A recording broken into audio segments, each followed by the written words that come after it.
Evangelho de Marcos, capítulo 1. As boas notícias acerca de Jesus Cristo, a mensagem, começam aqui, seguindo ao pé da letra o livro do profeta Isaías. Observem com atenção: enviei meu mensageiro adiante de vocês. Ele preparará a estrada para vocês. Trovão no deserto, preparem-se para a chegada de Deus. Tornem o caminho plano e reto. João o Batista apareceu no deserto pregando um batismo de mudança de vida que leva ao perdão dos pecados. As pessoas se atropelavam para ir a ele, desde a Judéia e Jerusalém, e enquanto confessavam seus pecados, eram batizadas por ele no Rio Jordão, como sinal de uma vida transformada.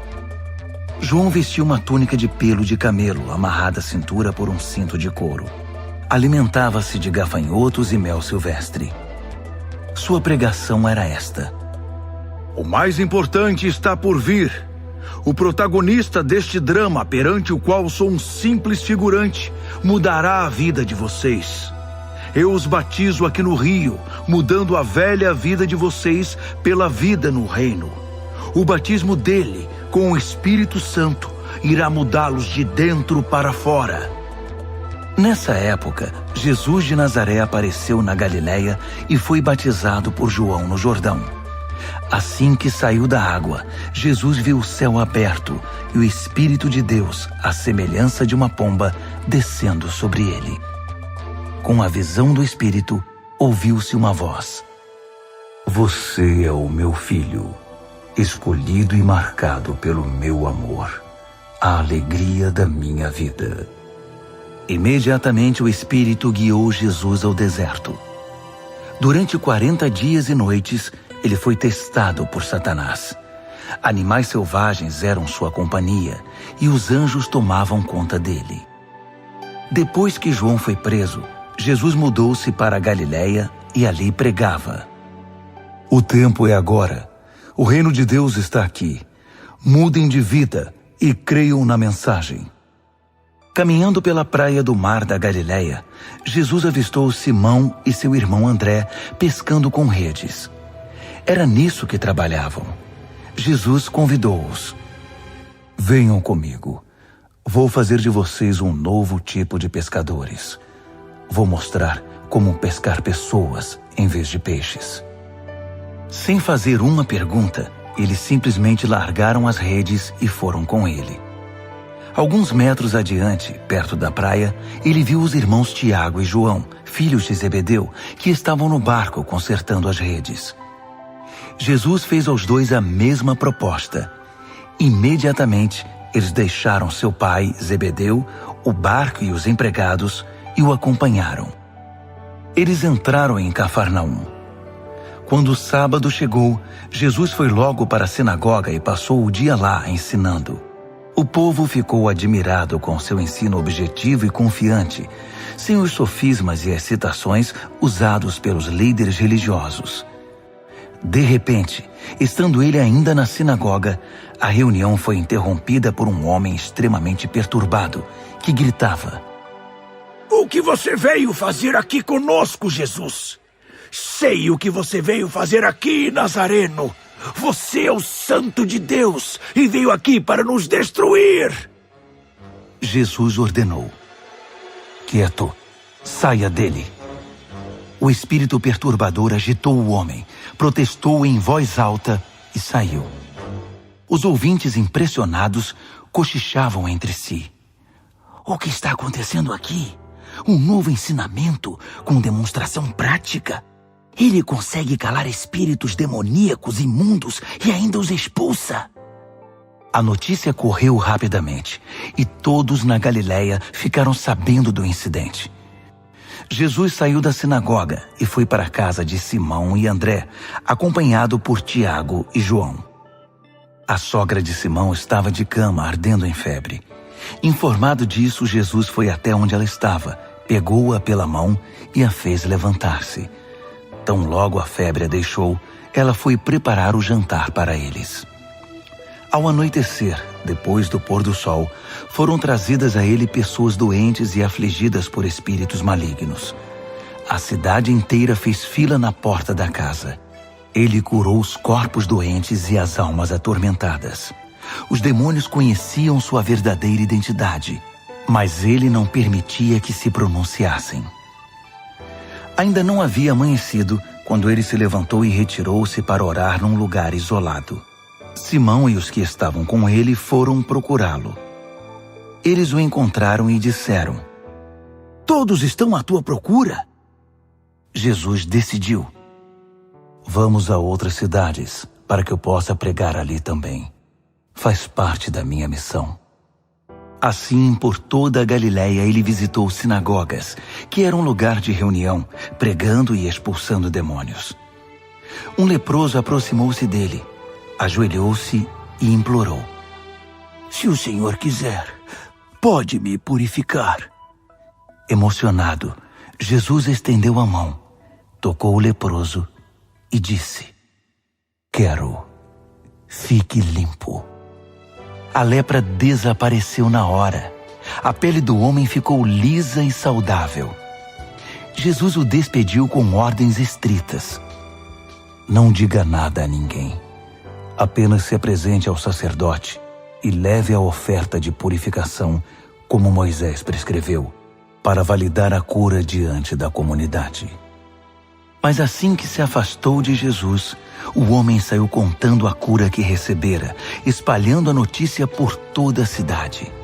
Jesus então passou a entrar na cidade de modo mais discreto, pois já não podia fazer isso publicamente.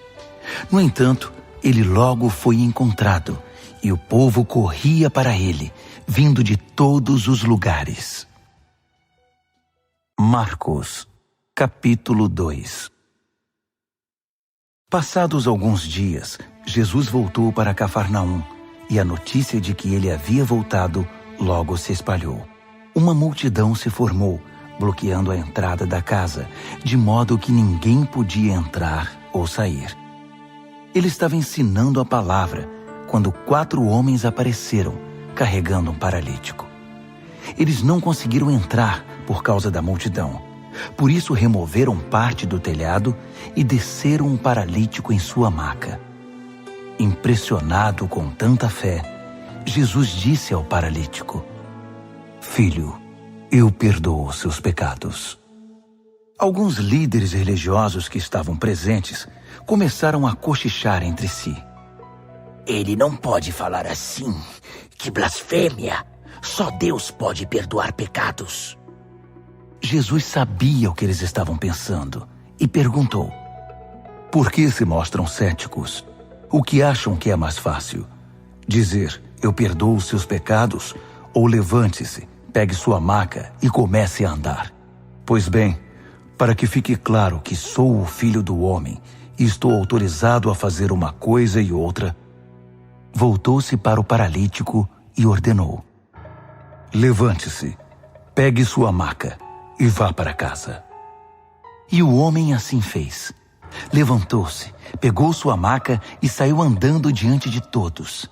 Eles esfregaram os olhos, custando acreditar no que viam. Mas então louvaram a Deus. Nunca vimos nada igual! Jesus foi uma vez mais caminhar à beira-mar. E de novo, uma multidão foi atrás dele para ouvir seu ensino. Caminhando, ele viu Levi, filho de Alfeu, que era cobrador de impostos. Jesus convidou: Venha comigo. Ele se levantou e passou a segui-lo. Mais tarde, Jesus e os discípulos estavam jantando na casa de Levi, e seus convidados eram pessoas de má reputação. Surpreendentemente, alguns deles se tornaram seguidores de Jesus. Os líderes religiosos e os fariseus, vendo Jesus na companhia daquela gente, foram tomar satisfação com os discípulos. Que exemplo ele está dando, andando com essa gente desonesta e essa ralé? Jesus escutou a crítica e reagiu. Quem precisa de médico? Quem é saudável ou quem é doente? Estou aqui para dar atenção aos de fora, não para mimar os da casa que se acham justos. Os discípulos de João e os discípulos dos fariseus tinham o costume de jejuar. Por isso, alguns foram perguntar a Jesus: Por que os seguidores de João e os fariseus adotam a disciplina do jejum, mas os seus seguidores não? Jesus respondeu: Numa festa de casamento, vocês não economizam no bolo nem no vinho, porque estão festejando. Depois, poderão até precisar economizar, mas não durante a festa. Enquanto o noivo e a noiva estão com vocês, é tudo alegria. Depois que os noivos forem embora, o jejum pode começar. Ninguém joga água fria na fogueira enquanto tem gente em volta. Essa é a vinda do reino. Ele continuou: Ninguém corta um cachecol de seda para remendar uma roupa velha. Usa-se um remendo que combine. Ninguém guarda vinho em garrafas rachadas. Num sábado, Jesus atravessava uma plantação de cereal. Enquanto caminhavam, os discípulos descascaram algumas espigas. Os fariseus reclamaram com Jesus: Seus discípulos estão quebrando as regras do sábado. Jesus reagiu: É mesmo? Vocês nunca leram o que Davi e seus companheiros fizeram quando estavam com fome? Ele entrou no santuário e comeu o pão fresco do altar na frente do sacerdote principal Abiatar, o pão santo que ninguém podia comer senão os sacerdotes, e o repartiu com os companheiros. Jesus acrescentou: O sábado foi feito para o nosso benefício. Não somos escravos do sábado. O Filho do Homem não é escravo do sábado, é o Senhor dele. Marcos, capítulo 3. Depois disso, ele voltou à sinagoga, e estava ali um homem que tinha uma das mãos aleijada. Os fariseus estavam de olho para ver se ele iria curá-lo, quebrando o sábado. Ele disse ao homem da mão aleijada: Fique aqui, onde todos possam vê-lo.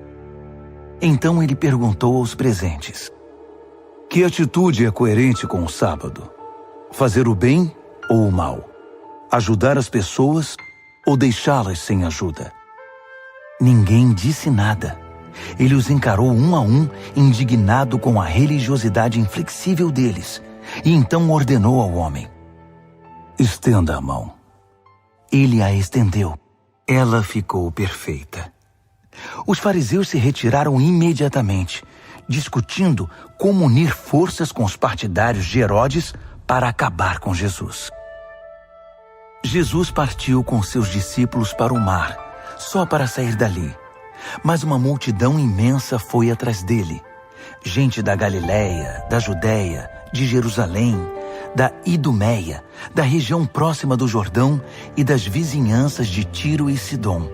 Um mundaréu de gente desejosa de conhecer ao vivo aquele de quem tanto tinham ouvido falar. Ele recomendou aos discípulos que tivessem um barco preparado. Assim, não seria atropelado pela multidão. Pelo fato de ele haver curado muitas pessoas, todos os que sofriam de algum mal se acotovelavam para chegar o mais perto possível dele e tocá-lo. E no caso dos espíritos malignos, quando o reconheciam, caíam e gritavam: Você é o Filho de Deus! Mas Jesus não dava atenção a eles. Fazia-os calar, proibindo-os de dizer em público quem ele era. Ele subiu a uma montanha e convidou alguns para o acompanhar. Foram juntos, e ali ele escolheu 12 e os designou apóstolos. Jesus os reuniu para enviá-los a proclamar a palavra. Também lhes daria autoridade para expulsar demônios. Os 12 são: Simão.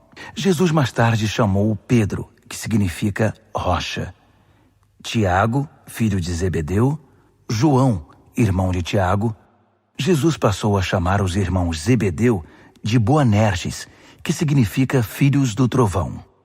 André, Felipe, Bartolomeu, Mateus, Tomé, Tiago, filho de Alfeu, Tadeu, Simão o Zelote, Judas Iscariotes, que o traiu. Jesus foi para casa e, como sempre, uma multidão se formou em volta. Era tanta gente pedindo ajuda que ele não tinha tempo nem para comer. Alguns parentes informados da situação foram tirá-lo de lá, até pela força, se necessário. Eles suspeitavam que Jesus estava perdendo o juízo. Os líderes religiosos de Jerusalém espalharam o boato de que ele estava praticando magia negra, fazendo truques diabólicos para impressionar o povo, mostrando poder espiritual. Jesus contestou a calúnia. Faz sentido um demônio lutar contra outro demônio? Satanás expulsaria o próprio Satanás? Uma família que vive brigando se desintegrará. Se Satanás expulsa Satanás, não irá se destruir? Acham que é possível, em plena luz do dia, entrar na casa de um homem forte e acordado e roubar seus bens sem amarrá-lo primeiro? Amarrem-no e então poderão roubá-lo. Faço aqui uma advertência. Não há nada dito ou feito que não possa ser perdoado. Mas se vocês persistirem nas calúnias contra o Espírito Santo de Deus, estarão deliberadamente rejeitando aquele que perdoa, rompendo relações com aquele que os sustenta. Ele fez essa advertência porque era acusado por eles de ter ligação com o maligno. Naquele momento, sua mãe e seus irmãos apareceram.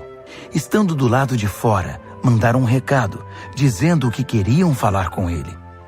Ele estava cercado pela multidão quando recebeu o recado. Sua mãe e seus irmãos estão lá fora à sua procura. Jesus respondeu: Quem vocês acham que são minha mãe e meus irmãos? Olhando ao redor para cada um dos que estavam sentados à sua volta, ele declarou: Estão bem aqui na frente de vocês. Esses são minha mãe e meus irmãos. Mais vale a obediência que laços de sangue. Quem faz a vontade de Deus é meu irmão, irmã e mãe. Marcos, capítulo 4. Ele voltou a ensinar à beira da praia. A multidão que se formou em torno dele era tão grande que ele entrou num barco perto da praia e assentou-se. Jesus usou o barco como púlpito, enquanto o povo se acotovelava perto da água. Ele ensinava por meio de histórias, muitas histórias. Ouçam, o que vocês acham? Um agricultor estava semeando. Enquanto fazia seu trabalho, algumas sementes caíram pelo caminho e aves as comeram. Outras caíram no meio dos pedregulhos. Brotaram rapidamente, mas não aprofundaram raízes. Com o calor do sol, secaram tão rapidamente quanto haviam brotado. Outras ainda caíram no meio das ervas daninhas. As sementes chegaram a brotar, mas foram sufocadas. Nenhuma sobreviveu. Por fim, algumas, porém, caíram em boa terra e floresceram, produzindo uma colheita que superou todas as expectativas. Vocês estão entendendo? Quando eles ficaram sozinhos, os que eram mais chegados a ele, além dos 12, pediram que ele explicasse a história. Ele disse: Vocês têm o privilégio de conhecer melhor o reino de Deus. Conhecem as suas verdades. Mas para aqueles que ainda não podem ver, tudo é dito por meio de histórias, a fim de guiá-los a discernimentos mais profundos. Essas pessoas são assim. Seus olhos estão abertos, mas não veem nada. Seus ouvidos estão abertos, mas não entendem uma palavra. Recusam-se a voltar-se para Deus para receber perdão. Ele continuou: Entenderam o objetivo da história? Todas as minhas histórias têm o mesmo propósito. O agricultor planta a palavra. Alguns são como a semente que cai à beira do caminho. Assim que ouvem a palavra, Satanás arranca o que foi plantado neles. Outros são como a semente que cai no meio dos pedregulhos. Ouvem a palavra e a recebem com grande entusiasmo. Mas assim como a palavra não cria raízes, a emoção passa ou surge alguma dificuldade, não sobra nada. A semente lançada no meio das ervas daninhas é aquele que ouve a mensagem do reino, mas é vencido pela preocupação, e pela ilusão de manter o que tem e de ganhar mais. A mensagem é sufocada e não sobra nada. A semente lançada na terra boa é a pessoa que ouve a palavra e a abraça, e a colheita supera todas as expectativas. Jesus continuou: alguém compra uma lâmpada para pôr debaixo do tanque ou debaixo da cama? O que se faz não é colocá-la numa prateleira? Nós não estamos guardando segredos, nós os estamos revelando. Não estamos escondendo nada, mas tornando público. Vocês estão entendendo? Ouçam bem o que estou dizendo. Fiquem atentos quando algum espertalhão ensinar que vocês podem vencer na vida por vocês mesmos. Dar é o caminho, não ganhar. Generosidade produz generosidade. A avareza empobrece. Então Jesus disse: o reino de Deus é como sementes lançadas num campo por um homem. Ele vai dormir e se esquece do que fez. A semente brota e cresce, mas ele nem imagina como isso ocorre. A terra dá conta de tudo, sem a ajuda dele. Primeiro o caule, depois a espiga e por fim o grão. Quando o grão está maduro, ele o colhe. É o tempo da colheita. Como podemos descrever o reino de Deus? Que ilustração podemos usar? É como a semente de mostarda. É uma das menores sementes, mas uma vez plantada, germina e cresce tanto que os pássaros fazem ninhos em seus ramos e abrigam-se à sua sombra. Com outras histórias semelhantes, ele apresentava sua mensagem ao povo, aplicando as histórias à experiência e compreensão deles. Ele sempre contava uma história. Quando estava sozinho com seus discípulos, explicava tudo, desfazendo o emaranhado. Todos os nós eram desatados. Naquele dia, ao cair da tarde, ele decidiu: vamos para o outro lado do mar. Eles entraram no barco em que ele estava. Outros barcos foram atrás deles. De repente, uma tempestade violenta os envolveu. As ondas invadiam a embarcação, ameaçando afundá-la, enquanto Jesus, com a cabeça sobre um travesseiro, dormia na popa do barco. Os discípulos o acordaram, implorando: mestre, não vais fazer nada! Nós vamos morrer! Jesus acordou e ordenou ao vento que se acalmasse. Ele disse ao mar: quieto, sossegue. O vento virou brisa e o mar ficou em plena calmaria. Jesus repreendeu os discípulos: por que tanto medo? Vocês não têm fé? Eles estavam apavorados e confusos. Afinal, quem é este homem? Se perguntavam.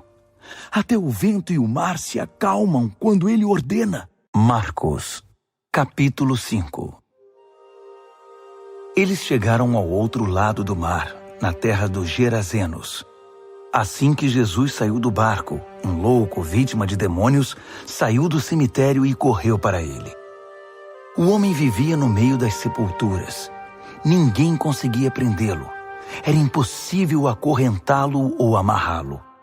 Ele fora amarrado muitas vezes com cordas e correntes, mas quebrava as correntes e arrebentava as cordas. Ninguém era forte o bastante para subjugá-lo. Noite e dia, vagava entre as tumbas e pelas colinas, gritando e cortando o próprio corpo com pedras pontiagudas. Quando ele viu Jesus, correu na direção dele e curvou-se reverentemente. Depois, rugiu em protesto: o que queres comigo, Jesus, Filho do Deus Altíssimo? Em nome de Deus, não me perturbes. Jesus havia ordenado ao espírito maligno: fora, saia deste homem. Jesus perguntou: diga-me seu nome. Ele respondeu: meu nome é Multidão, pois somos muitos. Em desespero, implorou a Jesus que não o expulsasse daquela região. Uma grande manada de porcos estava pastando numa colina perto dali. Os demônios então suplicaram a Jesus: Manda-nos para os porcos. Permita que vivamos neles. Jesus permitiu. Mas aos porcos aconteceu pior do que ao homem. Enlouquecidos, correram, pularam de um penhasco, caíram no mar e se afogaram. Aterrorizados, os que cuidavam dos porcos saíram em disparada e contaram o incidente na cidade e na região. Todos queriam ver de perto o que havia acontecido. Eles encontraram Jesus e viram um louco assentado, usando roupas decentes e em perfeita saúde, não mais como alguém fora do juízo. Os que haviam presenciado a cena contaram aos outros o que acontecera ao endemoniado e aos porcos. No princípio, os curiosos ficaram impressionados. Depois, ficaram revoltados por causa dos porcos que haviam perdido e imploraram a Jesus que saísse dali e nunca mais voltasse. Jesus estava indo para o barco e o homem que fora liberto dos demônios pediu para acompanhá-lo, mas o mestre não o permitiu. Em vez disso, aconselhou: vá para casa, para seu povo. Conte-lhes o que o mestre, num gesto de misericórdia, fez por você. O homem voltou e, na área das 10 cidades, dava testemunho do que Jesus havia feito por ele. Ele se tornou o assunto da cidade. Após a travessia, uma imensa multidão formou-se à beira-mar. Um dos líderes da sinagoga, chamado Jairo, foi falar com Jesus. Ajoelhou-se diante dele e suplicou: Minha filhinha está à beira da morte. Vem comigo e impõe as mãos sobre ela para que melhore. Jesus foi com ele, e a multidão inteira os acompanhou, apertando-o e empurrando-o. Uma mulher que estava sofrendo de hemorragia havia 12 anos ouviu falar de Jesus. Muitos médicos haviam tratado dela, mas sem sucesso. Levaram todo o seu dinheiro e a deixaram pior que antes. Ela esgueirou-se por trás dele e tocou sua roupa. Ela pensava: basta eu tocar em sua roupa para ficar boa. No momento em que o tocou, a hemorragia parou. Ela pôde sentir a mudança. Sabia que estava livre daquele mal. No mesmo instante, Jesus sentiu que dele saíra poder. Voltou-se para a multidão e perguntou: quem tocou minha roupa? Os discípulos disseram: como assim? A multidão empurra e aperta de todo lado, e o Senhor quer saber quem o tocou? Mas ele insistiu, olhando ao redor para ver quem o tocara. A mulher, sabendo o que havia acontecido e que o havia tocado, tremendo de medo, ajoelhou-se diante dele e contou toda a história. Jesus lhe disse: filha, você se arriscou por causa da sua fé e agora está curada. Tenha uma vida abençoada. Seja curada da sua doença. Enquanto ele ainda falava, algumas pessoas chegaram da casa do líder da sinagoga e informaram: sua filha morreu. Por que continuar incomodando o mestre? Ouvindo o que diziam, Jesus tranquilizou o homem: não dê atenção a eles. Apenas confie em mim. Ele não permitiu que ninguém fosse com ele, exceto Pedro, Tiago e João. Entraram na casa, abrindo caminho entre os fofoqueiros, sempre ávidos por uma novidade, e pelos vizinhos que haviam trazido comida. Jesus foi ríspido com eles. Por que todo esse falatório e essa choradeira sem sentido? A criança não está morta, está dormindo. As pessoas na casa zombavam dele, achando que ele não sabia o que estava dizendo. Contudo, Jesus dispensou todos eles, chamou o pai e a mãe da criança e seus companheiros e entrou no quarto da menina. Segurando a mão dela, ordenou: Talita, cumi, que significa: menina, levante-se. Ela se levantou e começou a andar. A menina tinha 12 anos de idade. Os pais, obviamente, não continham a alegria, mas Jesus deu ordens estritas para que não contassem nada a ninguém e ordenou: deem a ela alguma coisa para comer. Marcos, capítulo 6. Quando partiu dali, Jesus voltou para sua cidade. Seus discípulos o acompanharam. No sábado, ele começou a ensinar na sinagoga. Os ouvintes ficaram impressionados. Ele é muito bom, comentavam. De onde vem tanta sabedoria, tanta capacidade? Perguntavam-se. Não demorou, porém, já estavam falando mal dele. Ora, ele é apenas um carpinteiro, o filho de Maria. Nós o conhecemos desde menino. Conhecemos também seus irmãos, Tiago, José, Judas e Simão, e suas irmãs. Quem ele pensa que é? Mesmo sem conhecê-lo direito, eles o desprezavam. Jesus declarou: um profeta só não é importante em sua terra e em sua família, nas ruas em que brincou quando criança. Jesus não pôde fazer muita coisa ali. Impôs as mãos sobre uns poucos doentes e os curou. Nada mais. Não pôde vencer a resistência deles. Assim, decidiu visitar as outras cidades, ensinando o povo. Jesus convocou os 12 e enviou-os em duplas. Deu-lhes autoridade e poder para enfrentar a oposição maligna, além das seguintes instruções. Não pensem que precisarão de muito equipamento para cumprir a missão. Vocês são o equipamento. Nada de depender do dinheiro. Sejam simples. Nada de hospedagem de luxo. Hospedem-se num lugar simples e contentem-se com isso. Se não forem bem recebidos e se não os ouvirem, retirem-se sem estardalhaço, sem fazer cena.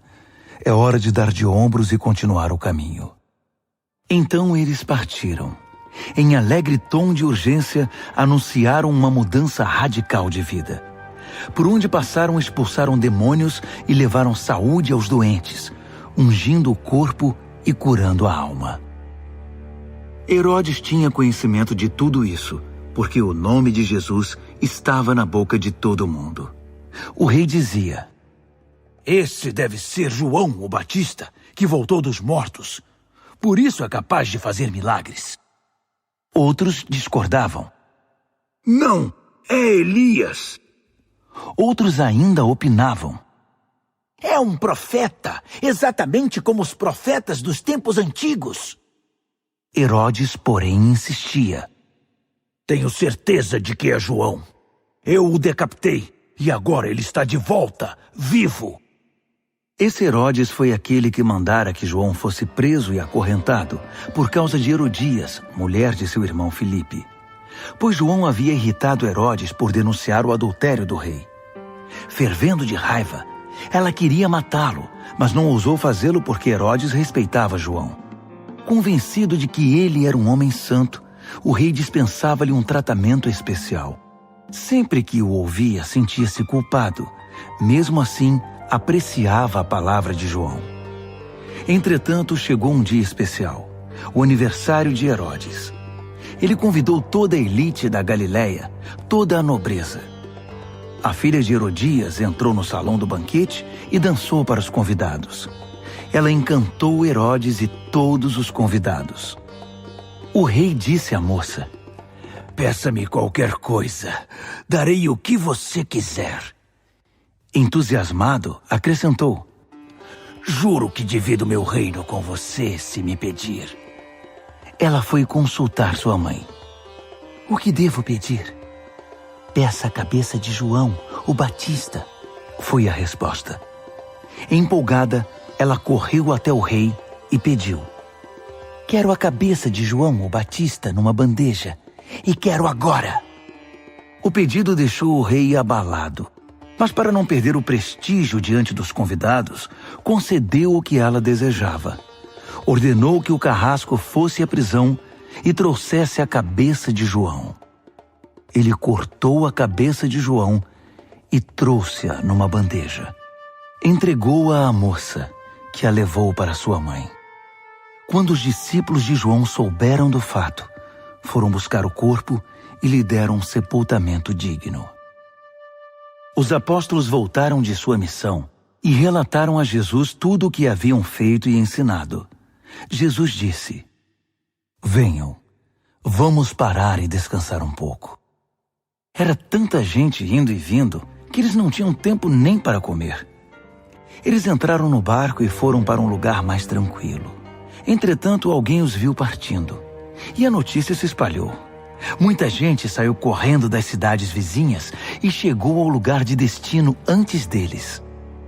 Quando Jesus saiu do barco, uma multidão imensa o aguardava. Ao ver todo aquele povo, ele ficou comovido. Afinal, eram como ovelhas sem pastor. Ele imediatamente pôs-se a ensiná-los. Já no cair da tarde, os discípulos viram que Jesus estava se alongando e o interromperam. Estamos no meio do nada e está ficando tarde. Despede o povo para que eles saiam e consigam o que comer nas redondezas.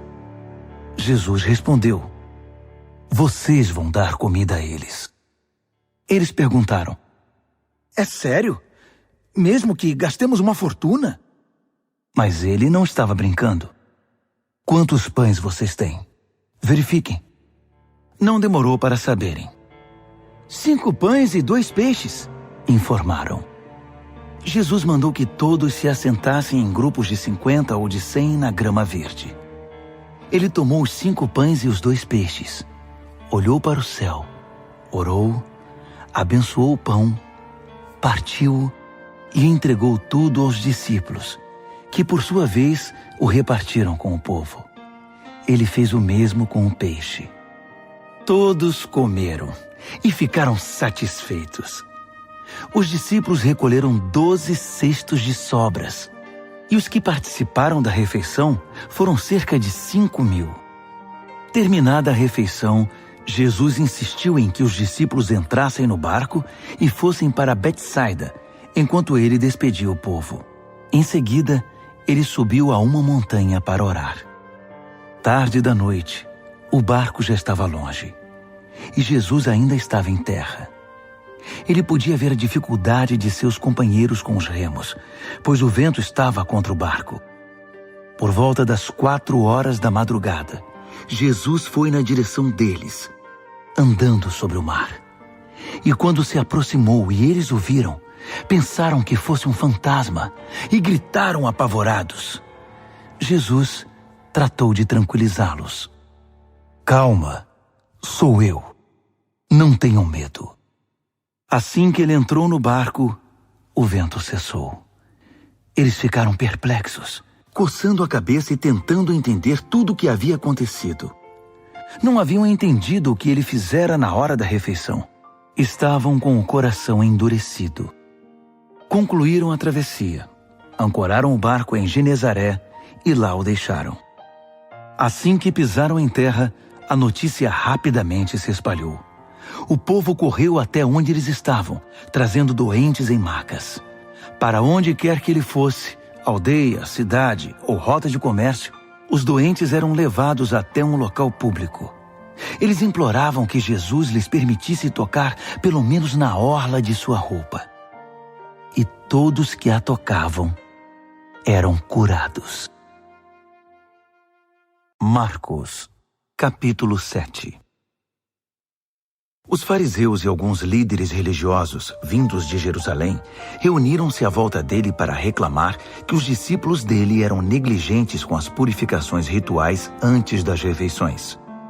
Os fariseus e judeus em geral jamais participariam de uma refeição sem primeiro proceder ao ritual da lavagem das mãos, principalmente se tivessem chegado da feira, para não mencionar como limpavam canecas, panelas e outras vasilhas. Os fariseus e os líderes religiosos perguntaram: por que seus discípulos desrespeitam as leis, fazendo as refeições sem lavar as mãos? Jesus reagiu: Isaías estava certo a respeito de enganadores como vocês. Ele acertou em cheio. Esse povo faz um grande show, dizendo as coisas certas, mas o coração deles não está nem aí para o que dizem. Fazem de conta que me adoram, mas é tudo encenação. Eles me usam apenas como desculpa para ensinar o que se adapta ao seu gosto, alterando o mandamento de Deus e sempre adotando modismos. Ele continuou: que conveniente, não? Vocês se livram do mandamento de Deus para seguir os modismos religiosos sem serem incomodados. Moisés disse claramente: respeitem seu pai e sua mãe. Disse também: Quem desrespeitar o pai ou a mãe será morto. Mas vocês driblam um mandamento, alegando que é perfeitamente aceitável dizer ao pai ou à mãe: vou ofertar a Deus a ajuda financeira que eu deveria dar a vocês. Assim, vocês se livram da obrigação que têm para com os pais. Vocês anulam a palavra de Deus e a trocam por suas próprias regras. Vocês são especialistas nesse tipo de coisa. Dirigindo-se à multidão, ele acrescentou: ouçam agora, todos vocês. Prestem bastante atenção. Não é o que vocês comem que contamina a vida. É o que sai de vocês. Essa é a verdadeira contaminação. Ele voltou para casa depois de falar à multidão e seus discípulos disseram: não entendemos. O Senhor poderia nos explicar? Jesus respondeu: vocês também? Será que não entendem? Não sabem que o que se come não pode contaminar ninguém? Pois o que se come não vai para o coração, mas para o estômago. É digerido e depois é eliminado. Com isso, Jesus desafiou as minuciosas leis dietéticas dos judeus, afirmando que todos os alimentos podem ser comidos. Ele continuou: o que contamina é o que sai da pessoa. É do coração que vomitamos maus pensamentos, obscenidade, imoralidade, roubo, assassinato, adultério, cobiça, depravação, engano, bebedice, olhar maldoso, calúnia, arrogância, insensatez. Essa é a verdadeira contaminação. Dali Jesus partiu e foi para os arredores de Tiro. Entrou numa casa para não ser encontrado, mas a notícia de sua chegada se espalhou. Ele estava dentro de casa quando uma mulher, cuja filha era perturbada por um espírito maligno, ficou sabendo de sua presença ali. Ela se ajoelhou aos seus pés, implorando ajuda. A mulher era grega, cirofenícia de nascimento, e pediu que ele curasse sua filha. Ele disse: espere sua vez. Os filhos devem ser alimentados primeiro. Se sobrar alguma coisa, os cães poderão comer. Ela foi rápida.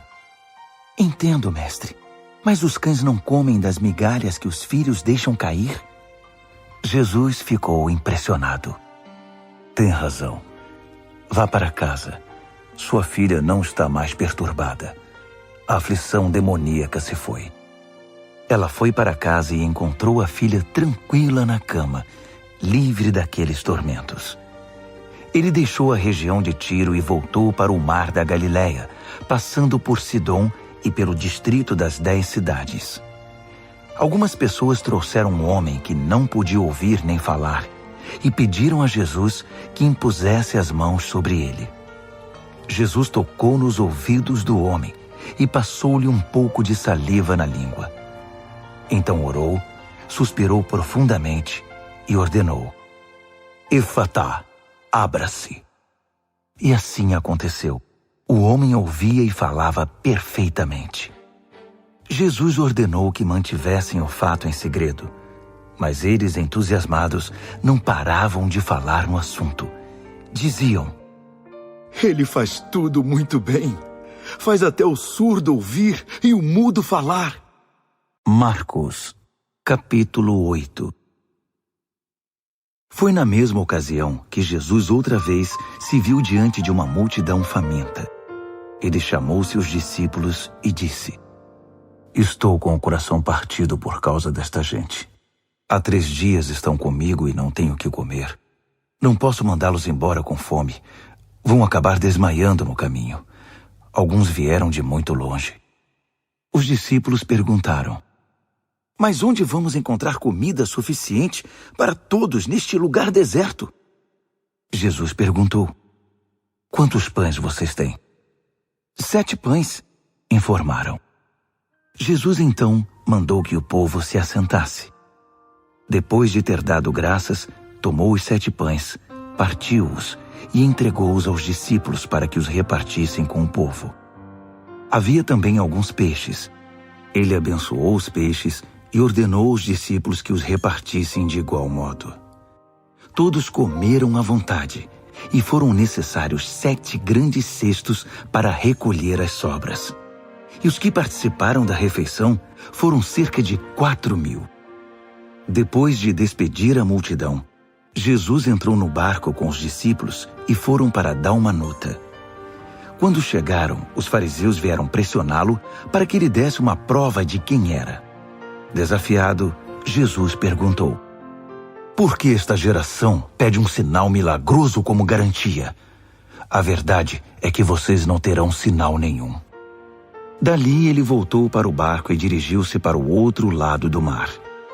Os discípulos, porém, esqueceram-se de levar pão, exceto por um pedaço. Aproveitando a oportunidade, Jesus aconselhou-os: fiquem de olho no fermento dos fariseus e dos partidários de Herodes. Pensando que ele os repreendia por haverem esquecido o pão, começaram a culpar um ao outro.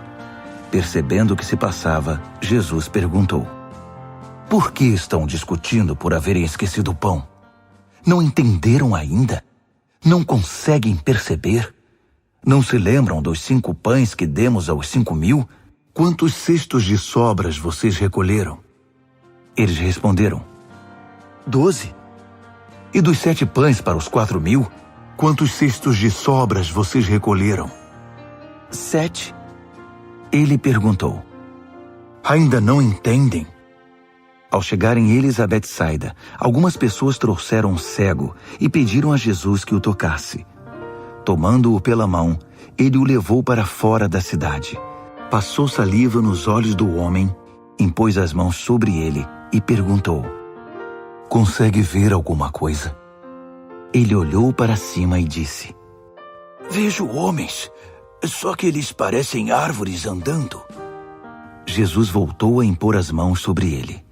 Dessa vez, o homem percebeu que havia recuperado completamente a visão. Agora via tudo com perfeição. Jesus mandou-o para casa, advertindo: não entre na cidade. Jesus e seus discípulos visitaram as cidades ao redor de Cesareia de Filipe.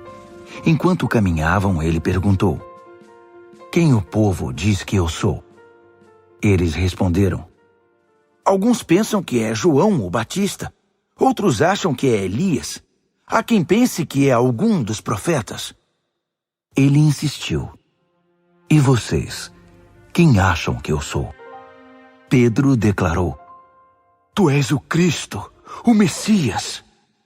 Jesus pediu que guardassem segredo, que não dissessem nada a ninguém. Em seguida, resolveu explicar algumas coisas.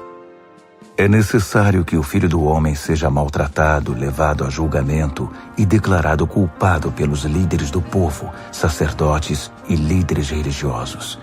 Que seja morto e 3 dias depois ressuscite.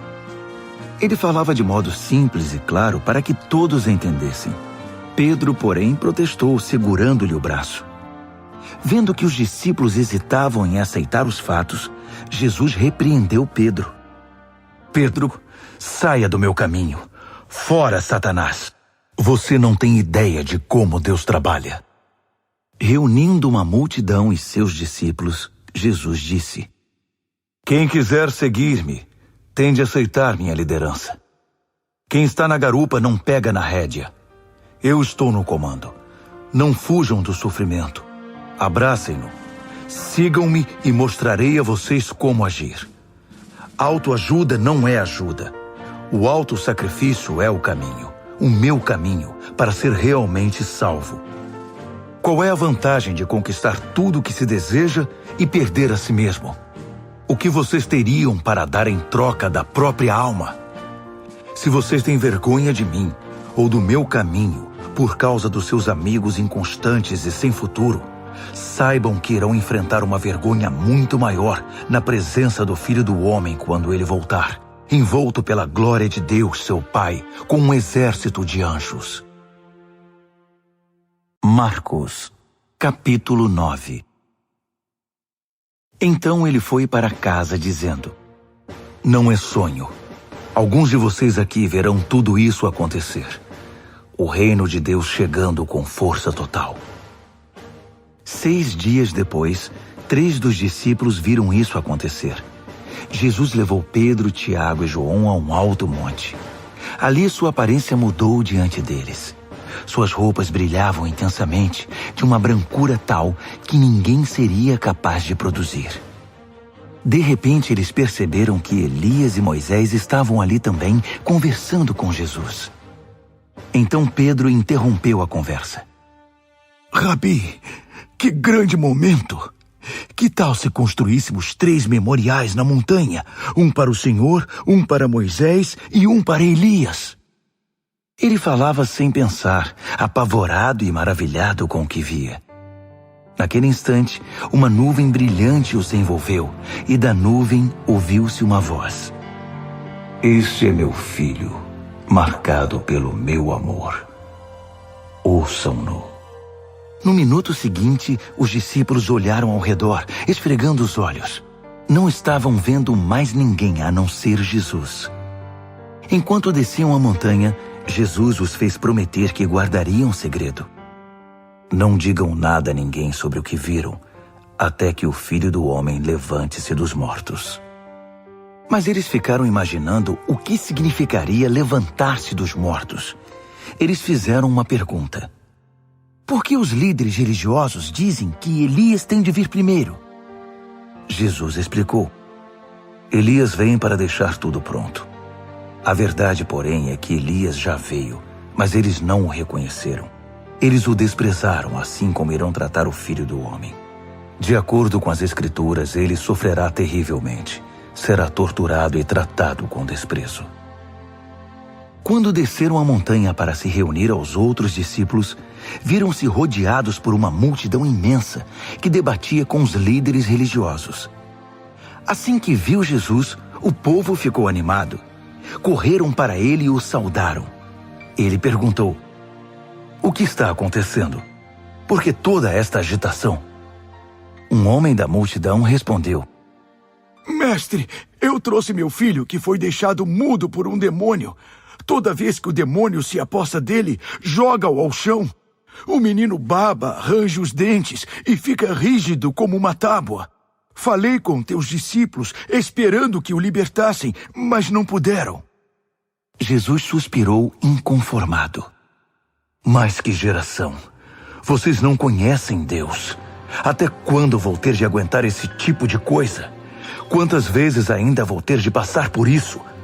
Tragam o menino aqui. Eles o trouxeram. Quando o demônio viu Jesus, apossou-se do menino, que ficou babando e se contorcendo no chão. Jesus perguntou ao pai do menino: Há quanto tempo isso acontece? Desde que era pequeno. Muitas vezes o demônio o joga no fogo ou no rio para matá-lo. Se o Senhor puder fazer alguma coisa, tenha misericórdia e nos ajude. Jesus disse: Se eu puder, tudo é possível para quem tem fé. Assim que Jesus disse essas palavras, o pai do menino exclamou: Eu creio, mas me ajude a vencer as minhas dúvidas. Percebendo que a plateia ficava cada vez maior, Jesus deu ordens expressas ao espírito maligno. Espírito mudo e surdo, eu ordeno, sai dele e não volte. Com muito estardalhaço, o espírito saiu. O menino estava pálido como um defunto, de modo que as pessoas começaram a dizer: Ele está morto! Mas tomando-o pela mão, Jesus o levantou. O menino ficou em pé. Depois que chegaram a casa, os discípulos perguntaram a Jesus: Por que não podemos expulsar o demônio? Ele respondeu: Não há outro meio de se livrar desse tipo de demônio, a não ser com oração. Saindo dali, viajaram pela Galileia. Jesus não queria que ninguém soubesse de seu paradeiro, pois queria ensinar seus discípulos. Ele anunciou: O Filho do Homem está para ser traído por gente que não quer nada com Deus. Eles o matarão, mas 3 dias depois ele aparecerá, vivo. Eles não sabiam do que ele estava falando, mas tinham medo de perguntar. Eles foram para Cafarnaum. Já em casa, ele perguntou: O que vocês discutiam pelo caminho? O silêncio foi constrangedor, porque eles estavam discutindo sobre quem deles era o maior. Ele se assentou, chamou os 12 e disse: Saibam que quem quiser ser o primeiro ficará por último e será servo de todos. Ele pôs uma criança no meio da sala e, pegando-a nos braços, disse: quem recebe uma dessas crianças como eu estou fazendo, recebe-me também. Mais que isso, recebe o próprio Deus que me enviou. Então, João disse a Jesus: Mestre, vimos um homem usando o teu nome para expulsar demônios e o impedimos, porque ele não é do nosso grupo. Jesus reprovou-os: não o impeçam. Ninguém pode usar meu nome para fazer algo bom e poderoso e no momento seguinte afastar-se de mim. Se ele não é inimigo, é aliado. Qualquer um que lhes der um copo d'água em meu nome está do nosso lado, e Deus levará isso em conta. Mas quem prejudicar esses que são como crianças, intimidando-os ou tirando proveito da simplicidade deles, logo irá desejar nunca ter feito isso. Seria melhor jogar-se no meio do mar com uma pedra amarrada ao pescoço. Se sua mão ou seu pé os atrapalha na caminhada com Deus, é melhor cortá-los e jogá-los fora. É preferível viver mutilado ou aleijado do que ter 2 mãos e 2 pés que o levem para a fornalha de fogo eterno. Se seu olho desvia sua atenção de Deus, arranque-o e jogue-o fora. É preferível viver com apenas um olho do que ter uma visão perfeita no fogo do inferno. Todos cedo ou tarde irão passar por um fogo purificador. Mas vocês serão preservados das chamas eternas. Por isso, preservem-se. Vivam sempre em paz. Marcos, capítulo 10. Dali ele foi para a região da Judéia, do outro lado do Jordão. Como sempre, uma multidão o acompanhava, e ele punha-se a ensiná-los. Um dia, os fariseus vieram provocá-lo. É permitido a um homem divorciar-se de sua esposa? Jesus perguntou: o que Moisés determinou? Eles responderam: Moisés deu permissão que o marido a mandasse embora, dando-lhe uma certidão de divórcio. Jesus disse: Moisés deu esse mandamento apenas como concessão ao coração duro de vocês. Na criação, no plano original, Deus fez e uniu o homem e a mulher. Por isso, um homem deixa seu pai e sua mãe, e por meio do casamento se torna uma só carne com sua mulher. Não são mais 2 indivíduos, formam agora uma nova unidade. Deus criou uma união tão perfeita que ninguém pode ter a ousadia de profaná-la, separando-os. Depois que estavam em casa, os discípulos voltaram a tocar no assunto. Jesus foi muito direto. O homem que se divorcia de sua esposa para se casar com outra comete adultério contra ela. A mulher que se divorcia do marido para se casar com outro comete adultério também. Alguns estavam trazendo crianças a Jesus, na esperança de que ele as abençoasse. Mas os discípulos deram uma bronca nessa gente. Jesus não escondeu a irritação. Não tentem afastar essas crianças. Não as impeçam de vir a mim. O reino de Deus é feito de pessoas que são como crianças. Prestem atenção. Se vocês não aceitarem o reino de Deus com a simplicidade de uma criança, nunca entrarão nele. Então, tomando as crianças nos braços, impunha as mãos sobre elas e as abençoava. Jesus caminhava pela rua e um homem veio correndo, ajoelhou-se e perguntou: Bom mestre, que devo fazer para alcançar a vida eterna? Jesus perguntou: Por que você me chama bom? Ninguém é bom a não ser Deus. Você conhece os mandamentos. Não mate, não cometa adultério, não roube, não minta, não engane, honre seu pai e sua mãe. Ele disse: Mestre, faço tudo isso desde muito novo. Jesus olhou-o nos olhos e, cheio de amor por ele, disse: Falta algo. Venda tudo o que você tem e dê aos pobres. Toda a sua riqueza então estará no céu. Depois venha me seguir. Foi um choque. Aquela era a última coisa que ele esperava ouvir. Assim, abatido, ele se foi. Sendo muito apegado aos seus bens, não queria abrir mão de tudo. Enquanto observava, Jesus disse aos seus discípulos: Vocês fazem ideia de como é difícil para os ricos entrar no reino de Deus? Os discípulos foram pegos de surpresa, mas Jesus continuou: Vocês não imaginam como é difícil. É mais fácil um camelo passar pelo fundo de uma agulha. Os discípulos ficaram chocados. Se é assim, quem tem chance? Perguntaram. Jesus olhou bem firme para eles e disse: Ninguém tem chance se pensam que conseguirão pelo esforço próprio. A única maneira é deixar Deus agir. Só Ele tem o poder de fazer. Pedro então lhe disse: Nós deixamos tudo para te seguir. Jesus disse: Guardem isto. Ninguém que sacrifique casa, irmãos, irmãs, mãe, pai, filhos, propriedades, seja o que for, por minha causa e por causa da mensagem, sairá perdendo. Eles terão tudo de volta, multiplicado muitas vezes em casas, irmãos, irmãs, mães, filhos e propriedades, mas também em problemas. Terão ainda o prêmio da vida eterna. Aí está de novo a grande inversão. Muitos primeiros serão últimos, e muitos últimos primeiros. De volta à estrada, eles foram para Jerusalém. Jesus ia adiante, e eles o seguiam, confusos e um pouco amedrontados. Ele chamou os 12 e disse: Ouçam-me com atenção. Estamos a caminho de Jerusalém. Quando chegarmos lá, o Filho do Homem será entregue aos mestres da lei e aos líderes religiosos. Eles irão condená-lo à morte. Eles o entregarão aos romanos, que irão zombar dele, cuspir nele, torturá-lo e matá-lo.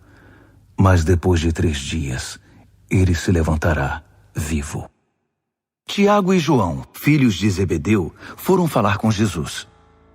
Mestre, queremos que o Senhor faça algo por nós. Verei se posso fazer. Eles pediram: Permite que tenhamos os lugares de maior honra na tua glória, um à tua direita e outro à esquerda. Jesus disse: Vocês não fazem ideia do que estão pedindo. Vocês são capazes de beber do cálice que estou para beber e de receber o batismo que estou para receber? Sem dúvida, disseram eles. Por que não? Jesus disse: Pensem nisto. Vocês vão mesmo beber o cálice que eu bebo e ser batizados com o meu batismo. Mas quanto aos lugares de honra, não é comigo. Isso já está decidido. Os outros 10 ouviram a conversa e ficaram indignados com Tiago e João. Então Jesus os reuniu para consertar a situação. Ele disse: Vocês já devem ter notado como o poder sobe a cabeça dos governantes deste mundo, que logo se tornam tiranos. Vocês não devem agir assim. Quem quiser ser o maior deve se tornar servo. Quem quiser ser o primeiro deve se tornar escravo. É o que o Filho do Homem faz. Ele veio para servir, não para ser servido, e para dar a própria vida para salvar muita gente. Depois de passarem algum tempo em Jericó, Jesus saiu da cidade, seguido pelos discípulos e por uma multidão.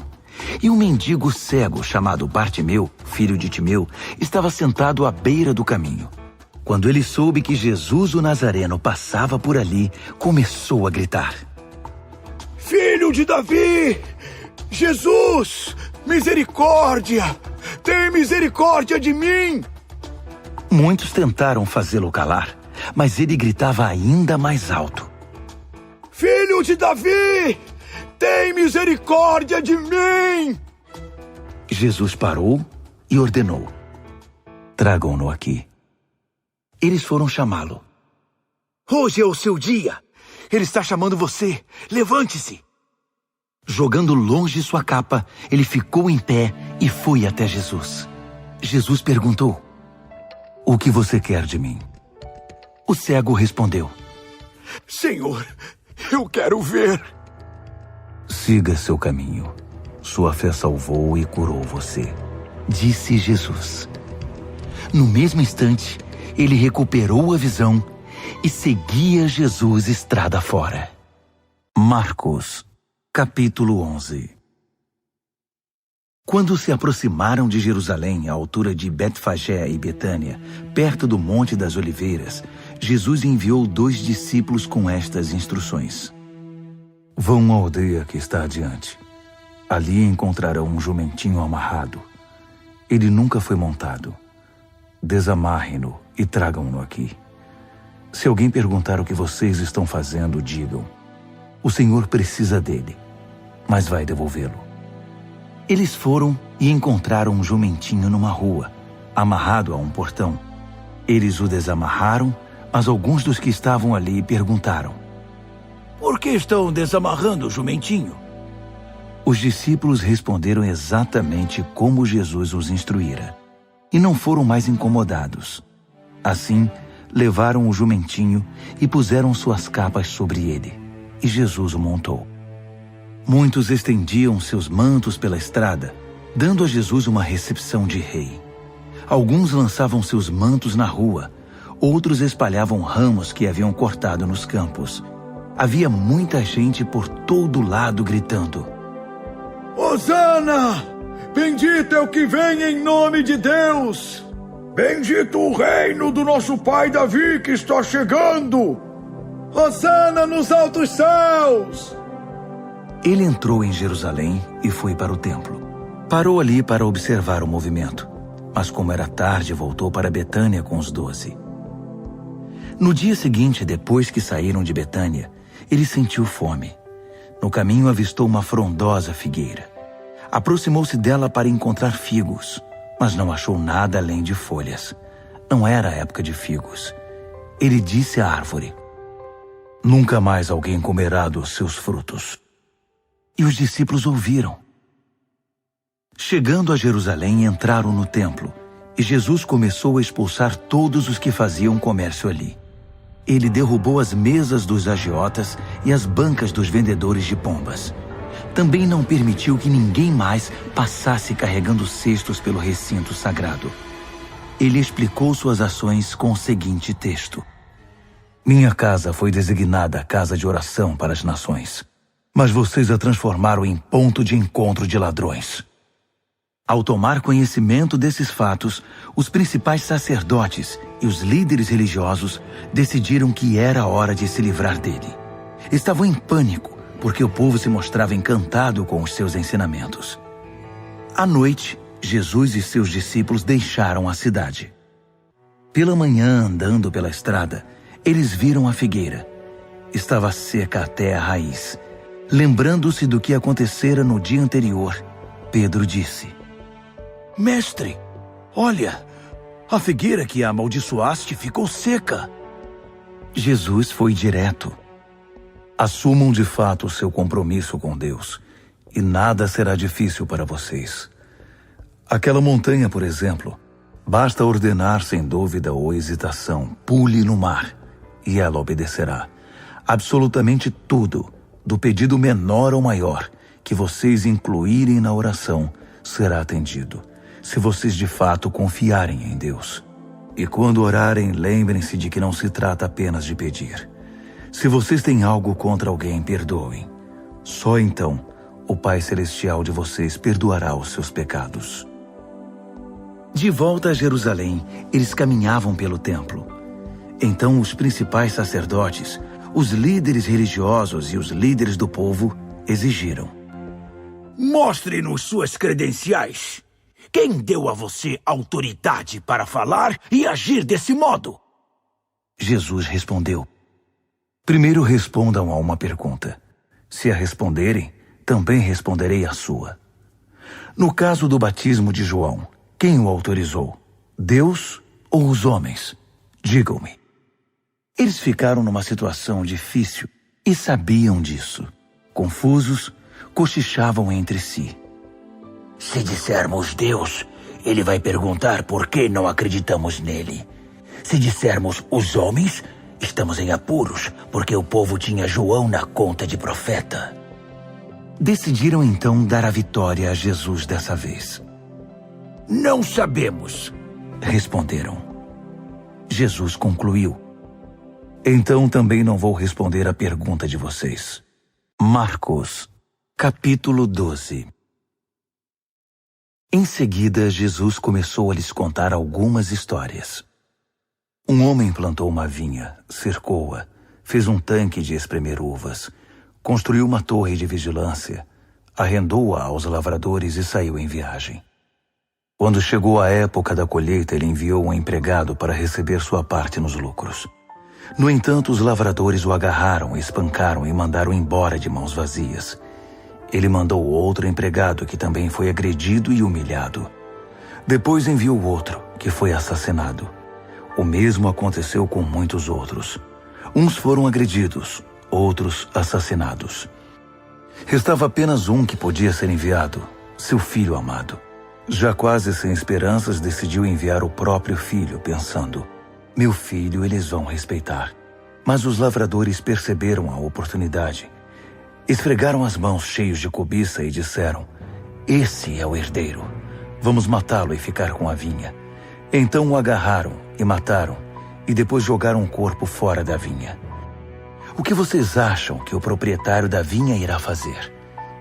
Isso mesmo, vai se livrar dessa gente. Depois arrendará a vinha a outros. E vocês podem confirmar nas Escrituras.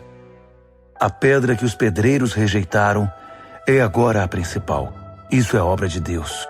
Nós esfregamos os olhos, custando a crer nisso. Percebendo que o recado era para eles, os líderes religiosos quiseram prendê-lo na hora. Mas como estavam receosos da opinião pública, acharam melhor recuar. Por isso saíram dali tão rápido quanto puderam. Os mesmos líderes enviaram alguns fariseus e partidários de Herodes, certos de que iriam incriminá-lo. Eles disseram: mestre, conhecemos a sua integridade. Sabemos que o senhor não se importa com a opinião popular, não explora seus discípulos e ensina o caminho de Deus com muito zelo.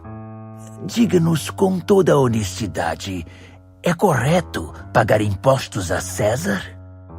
Jesus percebeu de imediato a malandragem e disse: qual a razão desse joguinho?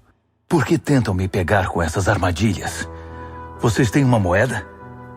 Deixe-me vê-la. Eles lhe entregaram uma moeda. Quem é este que aparece na moeda? Que nome está gravado nela? César, disseram. Jesus concluiu: deem a César o que lhe pertence, e deem a Deus o que lhe é devido. Eles ficaram de boca aberta, sem saber o que responder. Alguns saduceus, o grupo que nega a ressurreição, perguntaram a Jesus: mestre, Moisés escreveu que se um homem morre sem filhos, o irmão dele é obrigado a se casar com a viúva e ter filhos com ela. Pois bem, havia 7 irmãos. O primeiro casou-se e morreu sem filhos. O segundo casou-se com a viúva. Ele morreu, mas também não teve filhos. O mesmo aconteceu com o terceiro. De fato, os 7 se casaram com ela, mas nada de filhos. Por fim, a mulher morreu. A pergunta é esta: na ressurreição, de quem ela será esposa? Afinal, ela foi casada com cada um deles. Jesus respondeu: vocês estão raciocinando errado e vou dizer por quê. Primeiro, não conhecem as Escrituras. Segundo, não sabem como Deus atua. Depois da ressurreição, o casamento já não mais existirá. Assim como os anjos, toda a nossa atenção estará em Deus. Com respeito à ressurreição dos mortos, vocês nunca leram as Escrituras? Vejam que Deus, de dentro da sarça, disse a Moisés: eu sou, não eu era, o Deus de Abraão, o Deus de Isaque e o Deus de Jacó. O Deus vivo é o Deus dos vivos, não dos mortos. Portanto, vocês não sabem de nada. Um dos líderes religiosos, depois de acompanhar os debates e perceber como Jesus era incisivo em suas respostas, fez uma pergunta: qual é o mais importante de todos os mandamentos? Jesus respondeu: o primeiro em importância é o seguinte: ouça, Israel, o Senhor seu Deus é único. Ame o Senhor seu Deus com toda a paixão, toda a fé, toda a inteligência e todas as forças. E o segundo é: ame o próximo como a você mesmo. Não há nenhum outro mandamento que se compare a esses. Um líder religioso disse: Que resposta maravilhosa, mestre. Tão lúcida e precisa. Deus é único e não há outro. Devemos amá-lo com toda paixão, inteligência e forças e amar ao próximo como a nós mesmos. Isso é melhor que qualquer oferta ou sacrifício. Quando Jesus percebeu como aquele homem era sábio, comentou: Você está quase lá, quase no reino de Deus. A partir daquele momento, ninguém mais ousou fazer perguntas a Jesus. Enquanto ensinava no templo, Jesus perguntou: Como podem os líderes religiosos ensinar que o Messias é filho de Davi, quando todos sabemos que Davi, inspirado pelo Espírito Santo, disse: Deus disse ao meu Senhor: Assente-se aqui ao meu lado direito até que eu faça dos seus inimigos um descanso para os pés. Davi declara que o Messias é seu mestre. Como pode, então, o Messias ser também seu filho? A multidão estava maravilhada com o que ouvia. Ele continuou a ensinar: Cuidado com os líderes religiosos. O prazer deles é ostentar títulos acadêmicos, receber elogios publicamente, desfrutar posições de destaque e assentar-se nos lugares principais durante o serviço religioso. Além disso, o tempo todo eles exploram os fracos e indefesos. Quanto mais oram, pior fica a situação deles. Mas no fim, eles irão pagar por tudo isso. Assentado atrás de um gasofilácio, ele observava o povo depositar dinheiro na hora da coleta.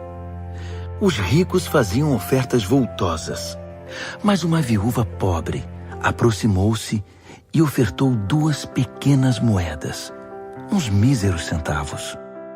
Jesus chamou os discípulos em particular e comentou: A verdade é que essa viúva pobre deu uma oferta maior que a dos demais. Todos os outros deram do que não precisavam. Ela fez uma extravagância, algo que não podia fazer. Deu tudo o que possuía. Marcos, capítulo 13. Jesus saía do templo quando um dos discípulos chamou sua atenção.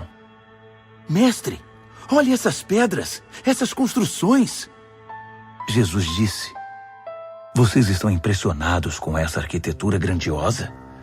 Tudo isso será um monte de ruínas, até a última pedra. Mais tarde, enquanto ele estava sentado no Monte das Oliveiras, num local de onde podia avistar o templo, Pedro, Tiago, João e André foram conversar com ele. Quando essas coisas vão acontecer? Que sinal teremos de que tudo caminha para um desfecho? Jesus explicou: Cuidado com os falsos profetas do fim dos tempos. Muitos líderes com identidade falsa alegarão: Eu sou o Messias. Eles vão enganar muita gente. Quando ouvirem falar de guerras e ameaças de guerra, não entrem em pânico. Serão notícias comuns, não um sinal do fim. Haverá cada vez mais guerras entre as nações e conflitos entre os líderes. Em vários lugares haverá terremotos e fome. Mas tudo isso é nada comparado com o que está por vir. Fiquem atentos, pois vocês serão levados aos tribunais, e tudo irá de mal a pior. Vocês serão torturados, e todos perseguirão os que levam o meu nome. Vocês serão postos como sentinelas da verdade. A mensagem tem de ser pregada em todo o mundo. Quando traírem vocês e os levarem aos tribunais, não se preocupem com o que dizer. Quando chegar o momento, digam o que estiver no coração. O Espírito Santo dará testemunho por intermédio de vocês. Haverá irmão matando irmão, pai matando filho, filho matando os pais. Todos odiarão vocês por causa do meu nome. Fiquem firmes. Isso é necessário. Fiquem firmes até o fim. Vocês não ficarão desamparados, pois serão salvos. Estejam preparados para fugir quando virem a besta da profanação, estabelecida onde nunca deveria estar. Quem lê não terá dificuldade de entender o que estou falando. Quando isso acontecer, se vocês estiverem na Judéia naquele tempo, corram para as colinas. Se estiverem trabalhando no quintal, não voltem para buscar nada em casa. Se estiverem no campo, não voltem para buscar agasalho. As grávidas e as que amamentam sofrerão mais. Orem para que isso não aconteça no inverno. Serão dias difíceis. Nada parecido aconteceu desde que Deus fez o mundo, nem depois haverá. Se esses dias de aflição seguissem o curso normal, ninguém suportaria. Mas por causa dos escolhidos de Deus, a aflição será encurtada. Se alguém anunciar, aqui está o Messias, ou apontar, lá está ele, não caiam nessa. Falsos messias e pregadores mentirosos surgirão aos montes. Suas credenciais impressionantes e seus deslumbrantes espetáculos, se possível, iludiriam até os escolhidos de Deus. Fiquem atentos, pois eu os avisei com antecedência. Após aqueles tempos difíceis, o sol perderá o seu brilho, a lua ficará nublada, as estrelas cairão do céu e os poderes cósmicos sofrerão abalo. Então todos irão ver o Filho do Homem chegar em grande estilo. Seu esplendor encherá o céu. Ninguém deixará de ver. Ele enviará seus anjos, que ajuntarão os escolhidos de Deus dos 4 cantos da terra, desde os lugares mais distantes. Aprendam a lição da figueira. Quando percebem que ela começou a florescer e verdejar, vocês sabem que o verão está chegando. O mesmo acontecerá com vocês. Quando virem os sinais, saberão que não demorará muito. Levem isso a sério. Não estou me dirigindo apenas às gerações futuras, mas a vocês também. Esta era continua até que todas essas coisas aconteçam. O céu e a terra vão desaparecer, mas as minhas palavras jamais. Querem saber o dia e a hora? A verdade é que ninguém sabe, nem os anjos do céu, nem mesmo o Filho, só o Pai. Portanto, fiquem atentos, pois vocês não sabem o momento exato. É como um homem que vai viajar e deixa a casa sob a responsabilidade dos empregados, cada qual com uma tarefa, e põe o porteiro para vigiar. Portanto, permaneçam em seu posto, vigiando. Vocês não sabem a que horas o dono da casa vai voltar. De noite, à meia-noite, ao cantar do galo ou pela manhã. Vocês não vão querer que ele apareça sem aviso e os encontre dormindo no posto. Por isso reforço a advertência. Permaneçam em seus postos. Vigiem. Marcos, capítulo 14. Dali a 2 dias começaria a festa da Páscoa, com 8 dias de duração, e a festa dos pães sem fermento. Os principais sacerdotes e líderes religiosos estavam procurando um modo de prender Jesus e matá-lo. Eles concordaram em que não deveriam fazer isso durante a semana da Páscoa. Não queremos iniciar uma guerra, disseram. Jesus estava em Betânia como convidado de Simão, o leproso. Enquanto jantava, uma mulher apareceu com um frasco de perfume muito caro. Abrindo o frasco, ela derramou o perfume sobre a cabeça de Jesus. Alguns convidados ficaram indignados. Que desperdício! Esse perfume poderia ser vendido pelo valor do salário de 1 ano e o dinheiro distribuído entre os pobres. Eles fuzilavam a mulher com os olhos. Jesus, porém, disse: Deixem-na em paz. Por que vocês a incomodam? Ela acaba de fazer algo tão maravilhoso para mim. Os pobres estarão sempre aí, todos os dias, mas eu não. Sempre que quiserem, poderão fazer algo por eles, mas não para mim. Ela fez o que pôde, quando pôde. Ungiu meu corpo para o sepultamento. Tenho certeza de uma coisa. Em qualquer lugar do mundo em que a mensagem for pregada, o que ela fez aqui será lembrado e admirado. Então Judas Iscariotes, um dos 12, procurou o sacerdote principal, determinado a trair Jesus. Eles mal podiam acreditar no que ouviam e lhe prometeram uma boa recompensa. Ele ficou apenas esperando o momento certo de entregá-lo. No primeiro dia da festa dos pães sem fermento, dia de preparar o sacrifício da Páscoa, os discípulos perguntaram a Jesus: Onde queres que preparemos a ceia da Páscoa? Ele orientou 2 dos discípulos. Vão para a cidade. Um homem com um jarro de água encontrará vocês. Sigam-no. Perguntem ao proprietário da casa em que ele entrar. O mestre quer saber em qual aposento ele poderá comer a ceia da Páscoa com seus discípulos. O homem mostrará a vocês uma sala no 2º andar, espaçosa, limpa e arrumada. Façam ali os preparativos. Os discípulos foram para a cidade e tudo aconteceu como ele lhes dissera. Eles prepararam ali a refeição pascal. Depois do pôr do sol, ele chegou com os 12. Quando estavam à mesa, Jesus disse: Tenho algo difícil, mas importante a dizer. Um de vocês me trairá. Alguém que, neste momento, come comigo.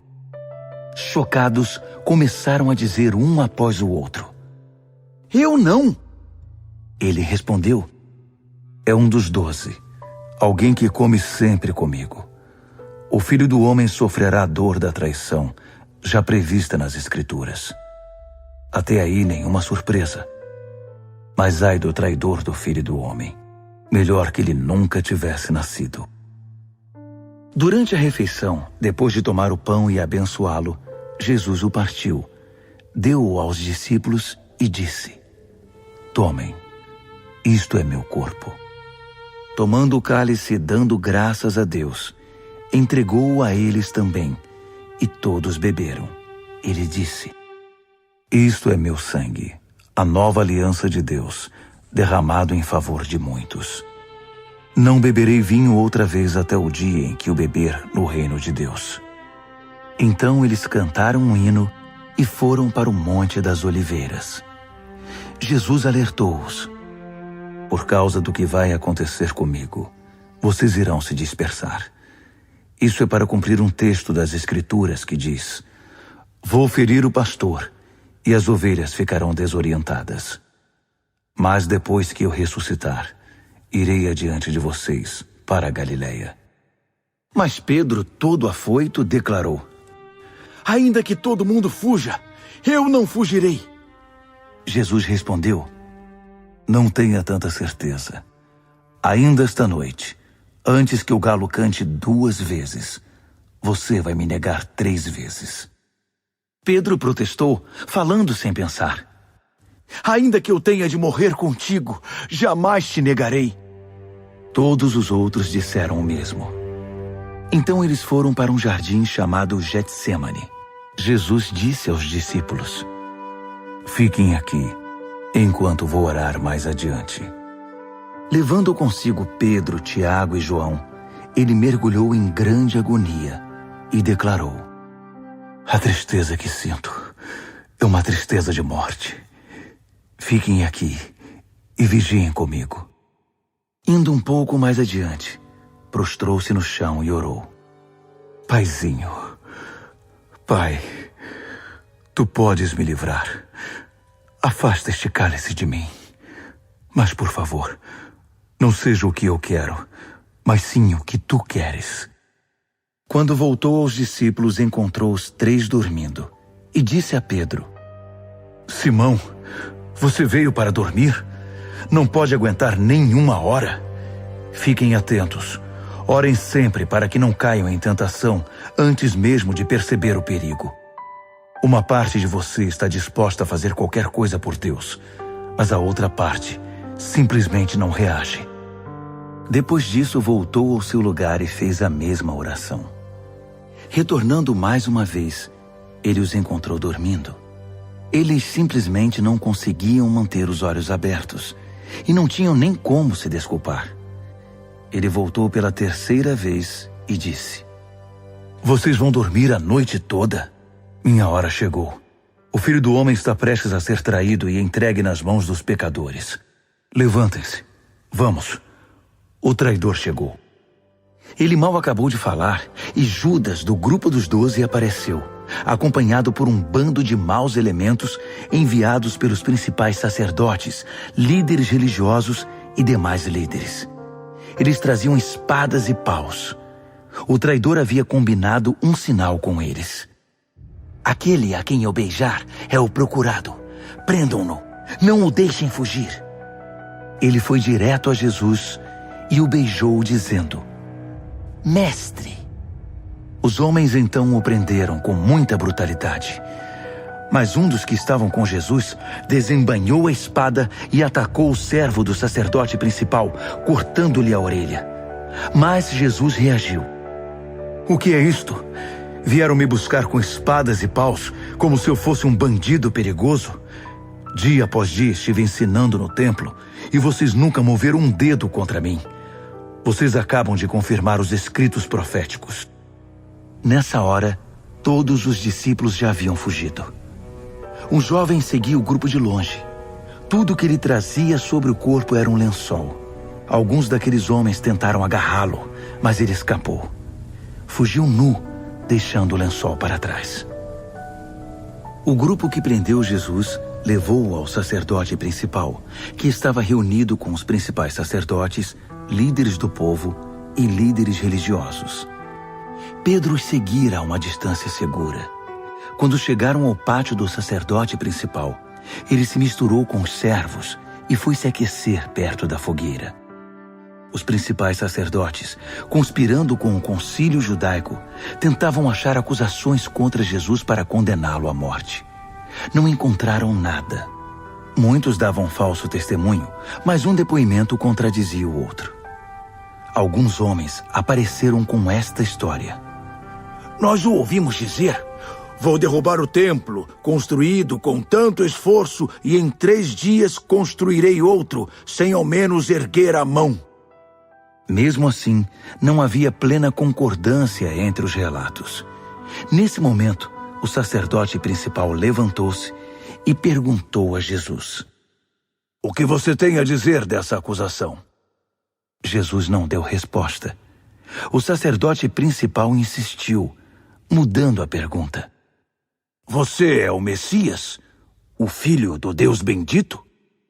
Jesus foi direto. Sim, eu sou, e você mesmo verá.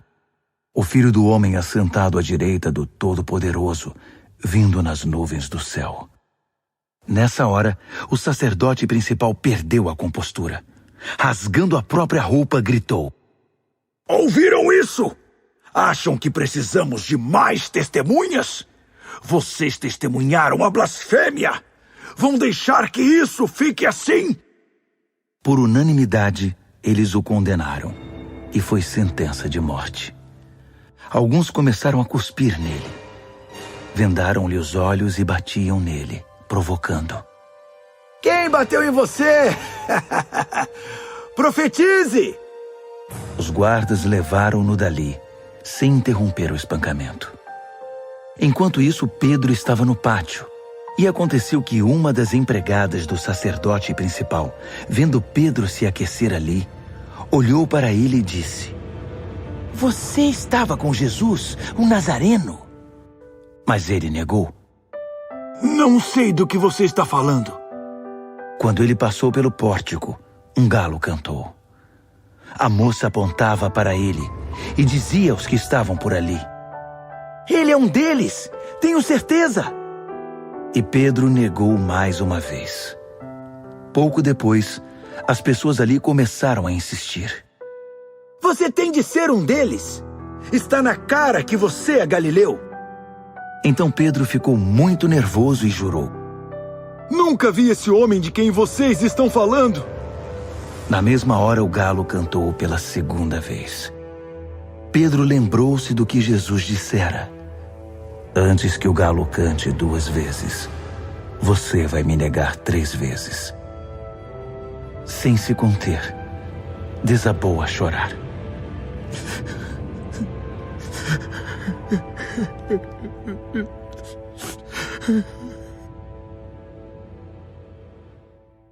Marcos, capítulo 15. À primeira luz do dia, os principais sacerdotes, os mestres da lei e os líderes religiosos convocaram uma sessão com todo o concílio judaico.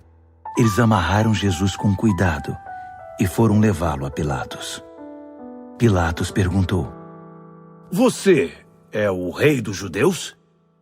Jesus respondeu: Se você diz. Os principais sacerdotes derramaram diante do governador um dilúvio de acusações. Pilatos insistiu: Você não vai responder nada? São muitas acusações. Mesmo assim, ele ficou em silêncio. Pilatos ficou impressionado. Havia o costume de se libertar um prisioneiro na festa, qualquer um que o povo pedisse. Na ocasião havia outro prisioneiro chamado Barrabás, preso com revoltosos que haviam cometido assassinato num levante contra Roma. A multidão logo iria apresentar seu pedido, e Pilatos se antecipou a eles. Vocês querem que eu liberte o rei dos judeus? O governador sabia que fora por pura inveja que os sacerdotes haviam entregado Jesus. No entanto, os principais sacerdotes haviam orientado a multidão para que pedissem a libertação de Barrabás. Mas Pilatos perguntou: Então, o que farei com este homem que vocês chamam rei dos judeus? Eles gritaram: Crucifique-o! Pilatos objetou: Mas por qual crime? Contudo, eles gritavam ainda mais alto: Crucifique-o! Pilatos atendeu ao pedido da multidão. Libertou Barrabás e entregou Jesus para ser açoitado e crucificado. Os soldados levaram Jesus ao palácio, chamado Pretório, e reuniram uma tropa inteira. Vestiram-no com um manto de púrpura e puseram uma coroa de espinhos na cabeça dele. Então, começou a zombaria. Viva o rei dos judeus! Eles lhe batiam na cabeça com um bastão, cuspiam nele e se ajoelhavam diante dele, como se o reverenciassem. Quando cansaram das chacotas, tiraram-lhe o manto de púrpura e o vestiram de novo com as suas roupas. Então o levaram para crucificá-lo. Um homem estava passando de volta do trabalho, Simão de Cirene, pai de Alexandre e Rufo. Eles o obrigaram a carregar a cruz de Jesus. Os soldados levaram Jesus ao Gólgota, que significa Colina da Caveira. Ofereceram-lhe vinho misturado com mirra para aliviar a dor, mas ele não aceitou. Então o pregaram na cruz. Depois fizeram um sorteio para ver quem ficaria com suas roupas. Jesus foi crucificado às 9 horas da manhã. A acusação, o rei dos judeus, foi escrita numa placa. Com ele crucificaram 2 criminosos, um à direita e outro à esquerda. Os que passavam caçoavam, sacudindo a cabeça e ironizando. Você alegou que poderia destruir o templo e reconstruí-lo em 3 dias? Mostre agora seu poder! Salve-se! Se você é mesmo o Filho de Deus, desça da cruz! Os principais sacerdotes e os líderes religiosos também estavam ali, misturados ao povo, divertindo-se e zombando de Jesus. Ele salvou os outros, mas não pode se salvar. Ele é mesmo o Messias, o rei de Israel? Então, desça da cruz e todos nós acreditaremos em você. Até os que estavam crucificados com ele participavam da zombaria. Então, do meio-dia às 3 da tarde, toda a terra ficou na escuridão. Cerca das 3 horas da tarde, Jesus gritou bem alto: Eloi, Eloi, lama sabachthani. Que quer dizer: meu Deus, por que me abandonaste? Alguns dos que viram aquilo o ouviram e disseram: Ele está chamando Elias. Um deles correu, pegou uma esponja mergulhada em vinagre e ergueu-a numa haste e deu-o de beber a Jesus e disse: Vamos ver se Elias vem para tirá-lo daí. E depois de um grito de dor, Jesus deu seu último suspiro. Naquele instante, a cortina do templo rasgou-se ao meio, de alto a baixo. Quando o capitão da guarda viu que Jesus já não respirava mais, exclamou: Ele era o Filho de Deus. Algumas mulheres observavam à distância. Entre elas Maria Madalena, Maria, mãe do jovem Tiago e de José, e Salomé. Quando Jesus estava na Galiléia, elas o seguiam e serviam e tinham vindo com ele para Jerusalém. Mais tarde, sendo o dia da preparação, isto é, a véspera do sábado, apareceu José de Arimateia, membro respeitado do concílio judaico. Ele aguardava com expectativa a vinda do reino de Deus.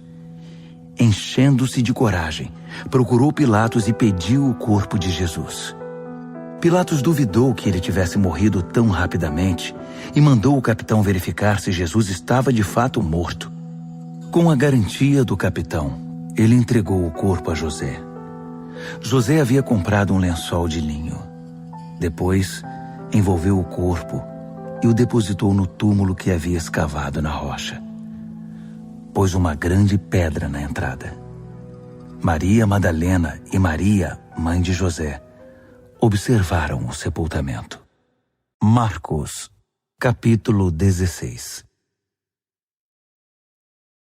Passado o sábado, Maria Madalena, Maria, mãe de Tiago e Salomé trouxeram especiarias para embalsamar Jesus.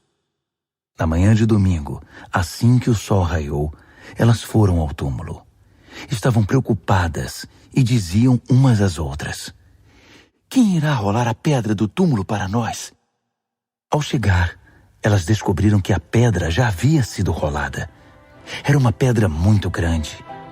Elas se aproximaram e viram um jovem vestido de branco, assentado à direita. Ficaram muito assustadas. Então, ele lhes disse: "Não tenham medo. Sei que vocês procuram Jesus, o Nazareno, aquele que foi crucificado. Ele ressuscitou. Não está mais aqui. Vejam vocês mesmas que o lugar está vazio. Agora podem ir. Digam aos discípulos dele e a Pedro que ele vai adiante de vocês para a Galiléia. Vocês o verão lá, exatamente como ele disse." Elas saíram o mais rápido que puderam, nervosas e ainda um tanto atordoadas. Amedrontadas, não disseram nada a ninguém. Depois de ressuscitar, Jesus apareceu bem cedo, na manhã de domingo, para Maria Madalena, a quem havia libertado de 7 demônios. Ela procurou os antigos companheiros na fé, chorando, e deu a notícia a eles. Quando ouviram que ele estava vivo e que ela o tinha visto, não acreditaram nela. Mais tarde, ele apareceu de forma diferente a 2 deles que caminhavam pelo campo. Eles voltaram e contaram aos demais, mas estes também não acreditaram no relato. Depois disso, quando os 11 estavam jantando, ele apareceu e os repreendeu severamente pela incredulidade, pois se recusavam a acreditar nos que o tinham visto ressuscitado. Então, ele ordenou: "Saiam pelo mundo. Vão a toda parte e anunciem a mensagem com as boas notícias de Deus para todos. Quem crer e for batizado está salvo. Quem se recusar a crer está condenado.